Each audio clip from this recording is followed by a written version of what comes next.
So, for the social cognitive theory or perspective on personality, what you want to know is that they're looking at this interaction between a person and his or her environment and understanding that that's complex and individualistic. When somebody approaches a situation, they bring everything they're carrying, their past experiences, what's going on in their life right now, and this will all affect the future experiences that they have. You will notice behavioral components here, but the social cognitive perspective is trying to go beyond reinforcement, classical and operant conditioning. They look at observational learning, that learning by modeling, the values that we might place on a reinforcement, why a reinforcement might be very strong for one person and not very strong for another. And they, take a look at your expected outcomes. The three people to know who follow the social cognitive perspective would be Julian Rotter, Albert Bandura, and Walter Mischel. And just a tiny bit of information with Julian Rotter, I will start with him, is that he was born and raised in Brooklyn. He went to college in Brooklyn. I think he ended up, by the time he passed, he was living in Connecticut. He studied with some notable people, and I put some of them here for you. Kurt Lewin, who would have been the father of social psychology, so Kurt Lewin did a lot of work on group dynamics. I think of a lot of Kurt Lewin's work when I'm, managing a class. I want to be careful not to punish the entire class for the behavior of an individual or a small group of individuals, because then I unite the class as a group against me in that sort of scenario. Solomon Asch, you remember we looked at his conformity studies, the line test, with the normative and informative social influence. And he also worked with George Kelly, who, if you go back to the thinking and language unit when we were talking about constructs, George R. Kelly was the big construct guy. How this lens you have can affect the way you see everything. So Julian Rotter here is going to take cognitive psychology, social psychology, and behaviorism and put them all together for his personality theory. Now, if you start with his empirical law of effect, you see I have this equation here, but it actually makes it easier to remember what he did. So this BP here is behavior potential. So what you're likely to do is a function of your expectancies and reinforcement value. So if I look at that, my behavior potential, function of expectancy and reinforcement value. So let's take the AP exam. Am I likely to study for the AP exam? Well, that's my behavior potential. Am I likely to study? It's a function of my expectancies. So my expectancies here, my personal predictions about the outcome of my behavior. So do I think that studying will cause me to get a good grade on my AP exam? If so, I am more likely to study. So there's my expectancy. And my reinforcement value or subjective value, what is the worth I place on that?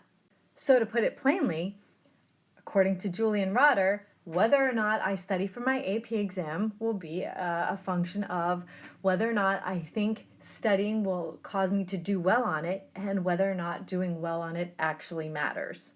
To me, that is. It has to matter to me. And the other part of his theory that you need to know, which comes up, by the way, a lot on the exam, is his idea of this locus of control. So an internal locus of control is this belief that your efforts can bring about the desired result that you're looking for. An external locus of control means that there's nothing you can do. Everything's out of your control. It's really more of a question of fate. Those people who have an internal locus of control, belief that their efforts can bring about a desired result, are more likely to achieve certain things. They're more likely to do better in school because they believe studying will help their grades. They are more likely to say, lose weight if they were in a diet program because their efforts can bring about change. Whereas a person who has an external locus of control would take studying as a why bother?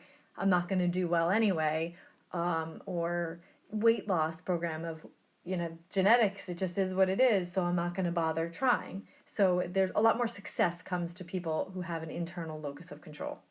And Albert Bandura, which is a name you should know already, he was Canadian.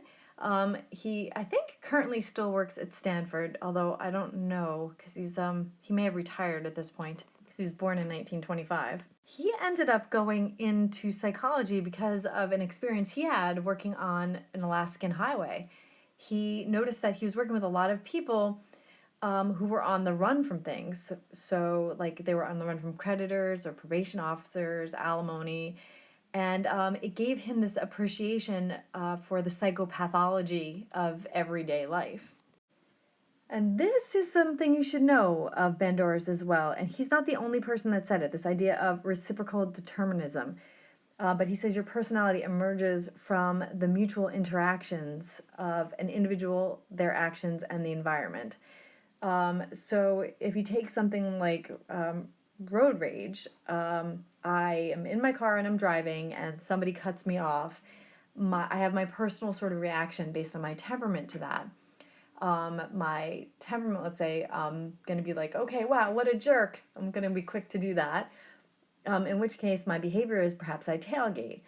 And then the person I'm tailgating's behavior might be to slam on the brakes. And so we have my person, my temperament, what I brought to the situation, how that affected the way I behaved, and it also affected and was affected by the environmental condition of the person cutting me off on the road. Now, if I take it from another perspective, like, okay, so somebody cuts me off, and my person, my cognition really is saying they must be in a rush, or maybe they're not okay, maybe something is wrong. My behavior would be to give them a bigger space on the road. Thus, I'm interacting with my environment then in a different way. But notice that my person, my personality, my temperament, my character acts on my environment and reacts to my environment. My behavior comes from that, and my behavior will also influence how I'm reacting. You've got to remember the Bobo doll from my classroom. So remember, he was the guy in the learning theory unit who did the experiments on modeling with the Bobo doll. Remember, he put nursery school students in a situation where they were observed playing with certain toys, and then they were told that those toys would be saved for the other kids.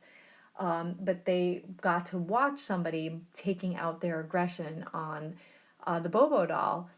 And when the child was left alone and they frustrated the child, remember, frustration is this blocked goal. They wanted to play with these toys and they couldn't. They frustrated the child. They watched the child take out their aggression on the Bobo doll as well. So when they could observe an adult behaving more aggressively, they acted more aggressively. If you want to take a look at this video, you might find it interesting. You see this woman in a pencil skirt being aggressive with the Bobo doll, and then you see this boy and this little girl who are taking out their aggressions, but you'll notice that they step it up. They in some cases were even more aggressive with the Bobo doll, but regardless, they learned from the adult that this was the way to behave when you're frustrated. And remember that the big deal was that Skinner had been saying that you needed reinforcement to control behavior. So it was Bandura who was saying, no, like you could learn it from vicarious reinforcement. So somebody else getting the reinforcement, not you. Could even mean watching somebody on a television show that's completely fake, but you see them getting rewarded for something, so therefore you try it out. But in order for modeling to be effective, somebody has to be paying attention. You cannot model behavior if you didn't notice the behavior in the first place. You have to have retention. So you have to be able to recall what it was that you observed. Reproduction, so you have to have the ability to actually reproduce what was done. And motivation, so you must expect the same type of release or reinforcement that the person that was modeling it got. And it also mattered who the model was. So if the model is seen as similar to oneself, respectable, powerful, attractive, then people are more likely to imitate what they see. A pro-social model would be somebody who's modeling behavior that would be for the benefit of others. And bad models would be people that are modeling, like in this case, more aggressive behavior. And then the last big thing that you need to know about Bandura is the idea of expectancies. So what do we actually think will happen when we do this behavior? So in terms of behavior outcome expectancies, what outcome you expect based on your behavior. So if somebody were going to drink alcohol and they anticipate this being a good experience, they're more likely to do it. If they think that they will act silly, make a fool of themselves, or get sick, they would be less likely to do it. For stimulus outcome expectancies, you see one thing, what do you expect to see next? I could use my dog as an example. When I go downstairs, particularly in the morning, she gets right up and runs over and greets me. She likes to be pet. She likes a lot of attention. But before I make breakfast, I wash my hands. And as soon as I wash my hands, she moves away because she knows I'm not going to pet her anymore. So as soon as she sees me at the sink, she goes about other business. That would be a stimulus outcome expectancy, if she could cognitively think of it that way. And lastly, this self-efficacy expectations. Am I capable of doing what needs to be done? So, what are my predictions that I can make about my personal ability to perform what I've set out to accomplish? So again, like that AP exam, if I expect my studying will bring about the good results, then I'm more likely to do it. High self-efficacy will lead to better health, better confidence, better performance on a lot of measures. And lastly, we have Walter Mischel, who was born in Vienna and actually lived within walking distance of Freud's house. And he was initially quite attracted to this idea of psychoanalysis. He moved to the United States when he was 9 because of Nazi invasion and ended up going to college at NYU. But before he went on to grad school, he worked as a social worker in the Lower East Side of New York City, and he noticed a lot of poverty and a lot of poor conditions. And that's when he realized that his psychoanalysis training was completely ineffective in these scenarios. Insight wasn't going to help change anything. Other stuff was going to help, and he was going to search that down.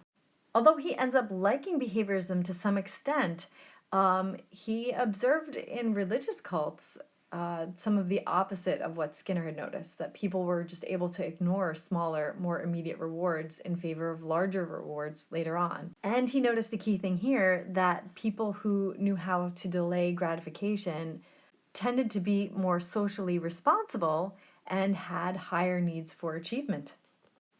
With Mischel's person variables, he's going to take situation into account. Someone can be quiet in school and noisy with their friends. The situation that somebody's in actually matters. So your person variables are these internal personal factors, this need to understand the person and the situation that they are in order to define somebody's personality. So all of these variables are really dynamic. They're going to change depending on your situation. But starting with the encoding strategies, remember, encoding is when you're laying down new memories at all. First, you have to pay attention, right? So how are you encoding stuff? So if it's cold outside, is it dark? You get the winter blues, or do you see it as refreshing, cool air, the cool air that you've been waiting for, a sign of holidays coming? If someone were to give you flowers, would you see it as a sign of love and friendship or affection, or would you see it as an apology? Those would be your encoding strategies. Next, we have our expectancies. Once again, what we expect. Will studying bring about a desired grade or won't it? And that depends on the situation as well. So if you're in a class and you think, all right, you know what, the teacher gives better grades to people who write more, then you will see it as something that you can control. You expect to get a better grade if you engage in the behavior of writing more. Notice how the outcome you expected affected your behavior. Then we have our subjective values. So even if I expect that writing more will give me a better grade, because let's say I have a teacher that grades based on how much you write, I would be willing to spend that kind of time writing more to get the grade I wanted if the grade matters. I won't if it doesn't. So what is the worth I place on this desired outcome? We have our self-regulatory systems and plans. What is our ability to plan a course of action to achieve the goals and reward ourselves for accomplishing them? This is actually, while we're all doing distance learning right now, this is the thing that I worry most about with my students, that you guys have had a schedule imposed upon you for as long as you could probably remember, and now that schedule has been taken away. What is your ability to plan a course of action to achieve what you want to achieve? And lastly, your competencies, the knowledge and skills that you already possess. So your ability to, say, play an instrument or to speak a foreign language. what is it that you are capable of doing, and you're going to bring that to your situation. And lastly is probably my favorite thing in all of personality unit is Walter Mischel's marshmallow test. I have a link here. You might want to look at this video. It's not Walter Mischel doing it. It's just I think a teacher doing it, but it's still really fun to watch. The test involved giving 4-year-olds a marshmallow and telling them that they could have it now if they wanted, but if they waited until the person came back, the adults came back, that they could have a second marshmallow. So eat it now, but then that's all you get. But if you wait till I come back, you can have 2 instead of 1. And then the adult would be gone for 20 minutes. And the kid would be sitting there, 4 years old, just sitting there with a marshmallow in front of them. And he discovered a couple of interesting things. That there was an important difference between the kids who waited and the kids who didn't wait. And he divided personality really in this way into impulsive and reflective, and found that depending on whether you waited or not, there were certain predictable traits.